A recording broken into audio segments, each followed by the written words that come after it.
Italia, noi siamo partiti, siamo partiti. A imigração italiana para o Brasil foi um dos maiores movimentos migratórios do final do século XIX. Milhares de famílias deixaram a Itália em busca de uma vida melhor, fugindo da pobreza, da falta de terras e das crises políticas que assolavam o país após sua unificação. O Brasil, por sua vez, oferecia terras e oportunidades de trabalho, especialmente nas lavouras de café e em novas colônias agrícolas. Os imigrantes foram distribuídos por diferentes estados, com maior concentração no sul e no sudeste do país. Enquanto São Paulo atraía trabalhadores para as fazendas de café, os estados do sul, como Rio Grande do Sul, Santa Catarina e Paraná, abriram áreas para a colonização agrícola. Ali, os italianos enfrentaram desafios como o desmatamento e a adaptação ao clima, que aos poucos transformaram a paisagem e a economia local. Na Serra Gaúcha, os italianos encontraram terras montanhosas, onde desenvolveram pequenas propriedades agrícolas e deram origem a uma rica tradição cultural, hoje representada por sua arquitetura, culinária e festividades. Já em Ronda Alta, os descendentes de imigrantes italianos se estabeleceram anos mais tarde, trazendo consigo o legado do trabalho árduo e espírito comunitário, que até hoje moldam a identidade da região. Eu gostaria um pouco de contar a história da vida da gente, pela questão da herança das nossas etnias, né? Que os pais vieram, os bisavós vieram da Itália, os avós são brasileiros, meus pais brasileiros, e nós estamos lá numa quarta geração, seguindo aqueles costumes, aquela tradição, a tradição que os italianos bastante gostavam, quando vieram para o Brasil, era a primeira coisa, era o vigor da família. O vigor da família era o vinho, até porque era a única bebida que tinha, não existia outras bebidas. E o cuidado deles, o vinho, ele era considerado um produto sagrado. Eu vim morar em Ronda Alta em 1949, quando voltei do Exército.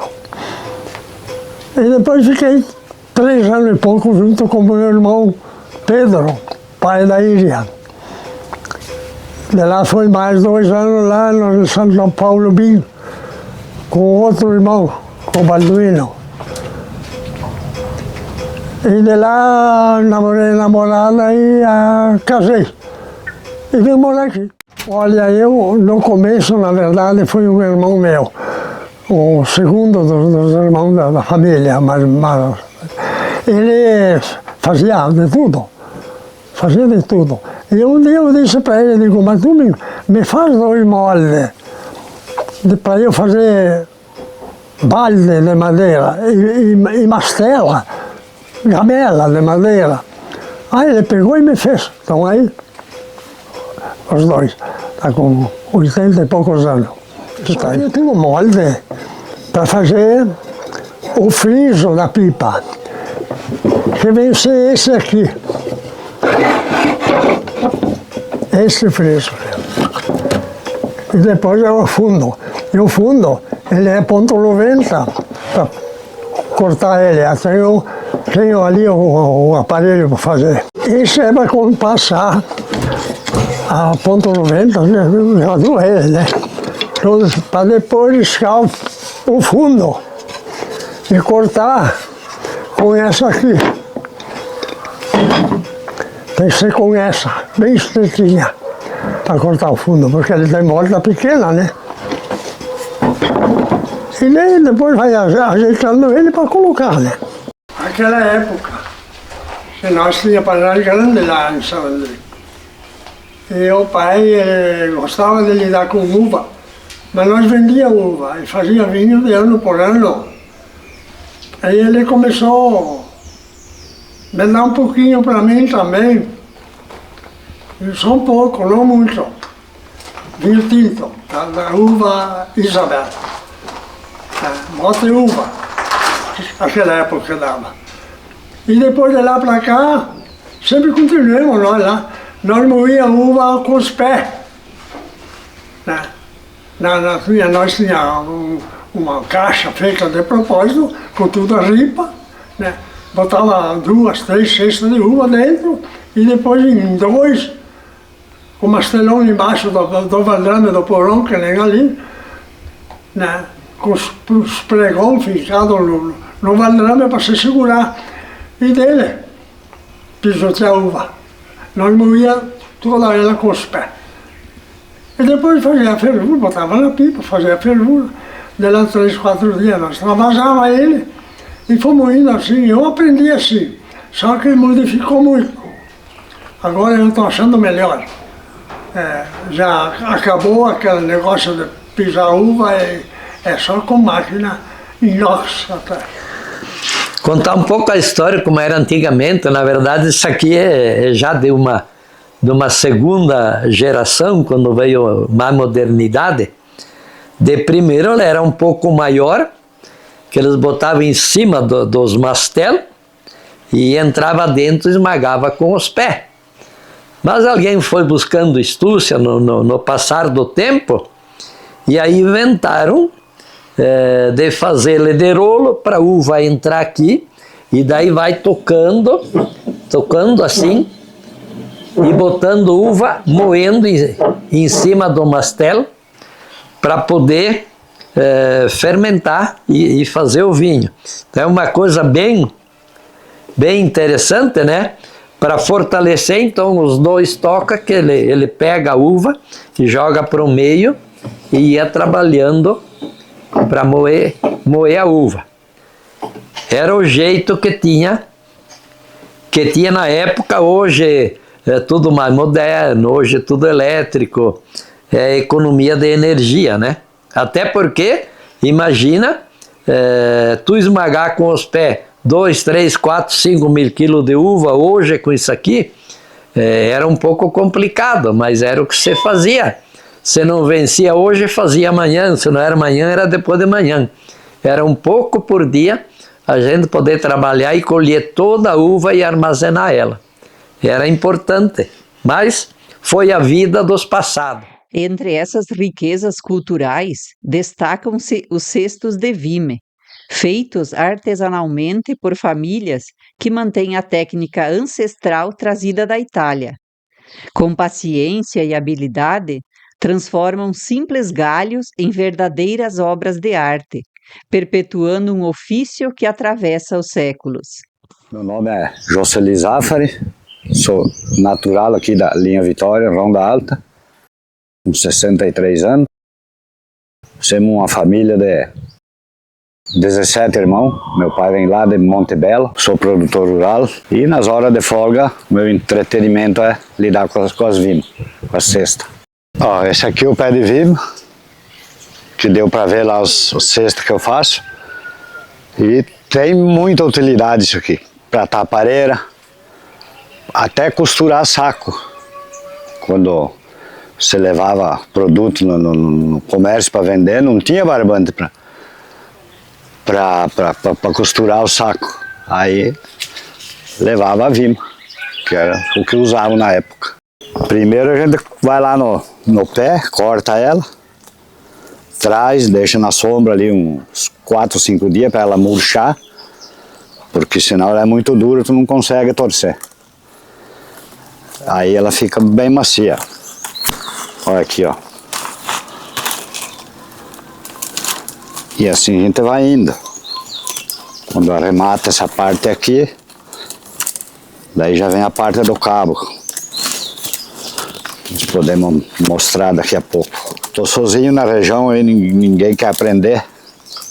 Aí eu estou peleando sozinho aqui. Agora eu vou ter que ficar um pouco de cabeça baixa aqui para me concentrar, não. Aqui, ó. Aqui é a parte do cabo, a parte final.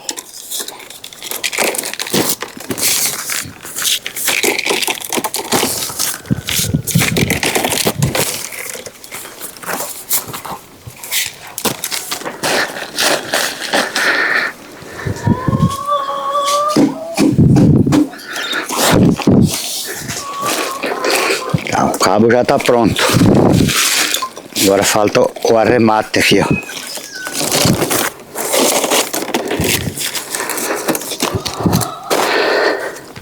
Agora vamos ter que cortar aqui para poder fazer o arremate final. Faz de qualquer tamanho, ó, isso aqui para usar lá dentro de casa, botar umas bergamota, laranja, ou a mesma uva também. Essa aqui um pouco maior, essa um pouco menor. Faz de qualquer tamanho, serve para muitas utilidades. E isso aqui dura muitos anos. Que nem eu falei antes, se cuidar a chuva e o sol, tem para anos, que ela não estraga tão fácil. Agora você deixa fora aí, né? Outra tradição que resiste ao tempo é a produção dos chapéus de palha. Utilizados tanto no campo quanto nas festas típicas, eles simbolizam a conexão com as raízes italianas e a força do trabalho rural que moldou nossa história. Eu aprendi da minha finada mãe. A minha finada mãe era bastante doente, como eu era mais velha das meninas, né? Porque tem 4 filhos, homem mais velho.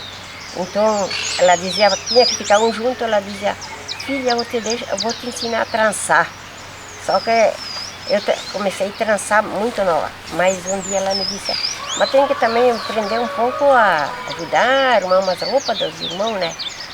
E foi indo assim na gente dela, né? Essa palha aqui é própria para chapéu, não é aquelas de trigo que tem ali. Então a gente planta, depois tem que adubar bem, depois quando ela é bem amarelinha a gente corta ela, né? Depois a gente tem que tirar tudo as espiguinhas dela e botar no sol para secar, para depois limpar, para começar a trançar. Tem que ter 7 palhas. Aqui tem 6, porque é no começo, né? Aqui. Mas como é, agora eu vou pegar a outra para completar as 7 palhas para começar a trançar, né? Só que tem que ter um lado 4 e o outro lado 3 palhas, senão não dá certo. Vai indo, vai trançando, né? E para fazer um chapéu precisa 14 braços de palha.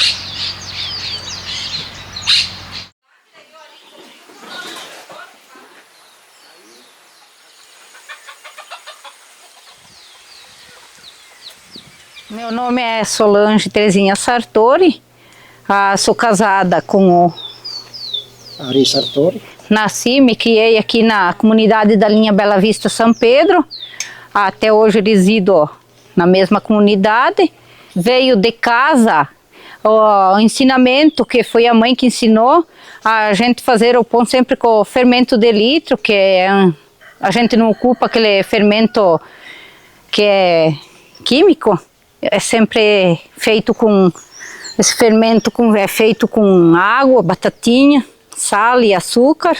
A gente rala a batatinha, daí a gente põe, deixa de molho, ele cresce, daí a gente volta, daí faz na panela, depois amassa o pão e deixa ele crescer nas formas até que depois a gente assa no forno de tijolo, que antigamente, agora não existe mais, mas era o que existia antigamente, que era feito pelos nossos pais, era só esse forno. Pois é, o forno de tijolo é feito assim, no caso, prepara, né, com barro e bota mais umas misturas ali e vai fazendo, assim, o forno, né, daí vai,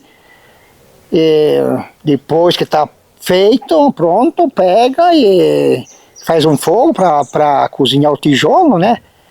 E depois fica pronto para assar o pão. Né? Aqui primeiro a gente tem que fazer o fogo, aí esperar abaixar, que vira brasa, esparramar as brasas no forno e depois varer o forno para botar o pão, assar. É um pão que é saudável, sem químicos. Geralmente, hoje em dia, o povo faz o pão com fermento químico porque é mais rápido. Como a gente faz com o fermento de litro, é demorado, até ele crescer, a gente consegue lidar com o forno, né? Vai ajeitando, fazendo fogo, ajeitando isso, né? Porque Se tu fizer ele com fermento químico, em poucas horas, dá para dizer, em poucos minutos, ele está quase pronto de assar. E esse de litro não, esse de litro a gente leva quase o dia inteiro para poder deixar o pão pronto. Mas é de qualidade, porque não tem nada de químico dentro. Então a gente está aí e espera ficar com muito tempo ainda com o forno, porque é uma coisa que é rara de ver e gosto muito de lidar com o forno.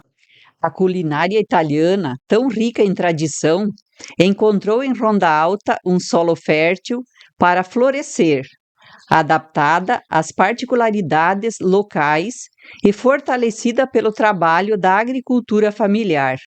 Grande parte dos ingredientes que compõem os pratos vem diretamente das pequenas propriedades, onde o cultivo de verduras, legumes, uvas e cereais mantém viva a conexão com a terra.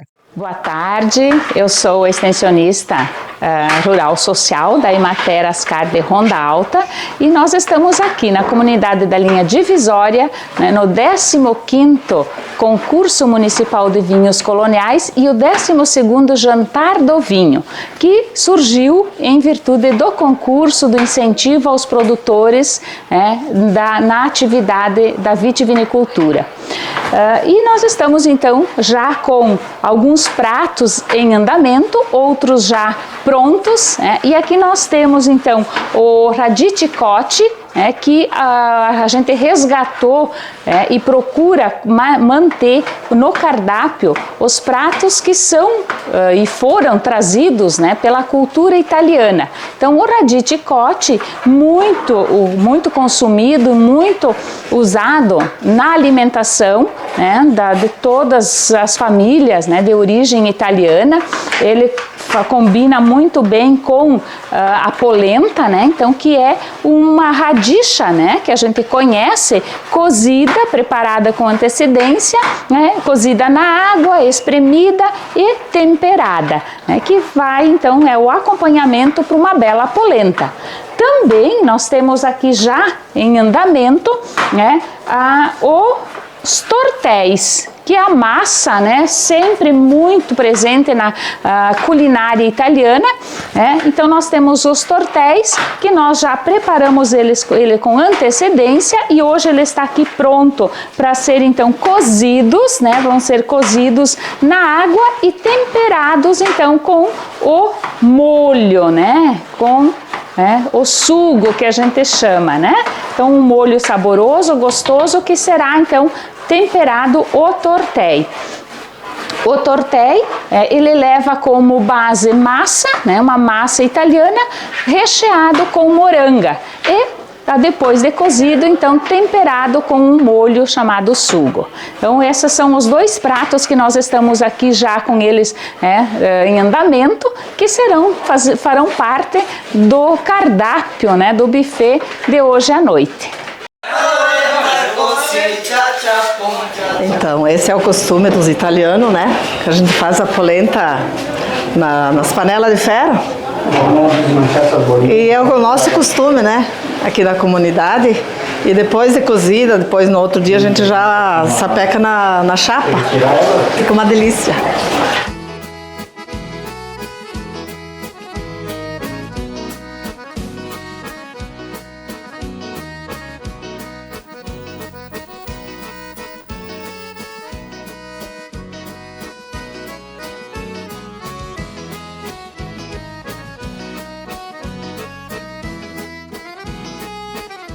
Assim como as raízes profundas sustentam a videira, a cultura italiana segue viva graças aos fazedores de cultura, que mantêm suas tradições e histórias em movimento. É por meio de iniciativas como o quadro sobre a cultura italiana na Rádio Navegantes que semanalmente leva ao ar as vozes e narrativas de um povo que não esquece suas origens. São artistas como as talentosas Irmãs Bosa que encantam gerações ao resgatar as melodias e emoções das músicas italianas, conectando o passado ao presente.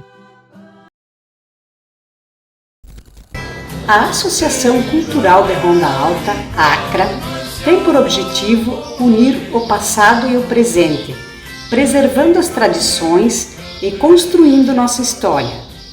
Por meio de leis de incentivo à cultura, como a Lei Paulo Gustavo, projetos como esse da etnia italiana tornam-se realidade, valorizando as memórias de nossos imigrantes, resgatando, preservando e celebrando a rica herança dessa gente, definindo juntamente com outras etnias a identidade cultural do município.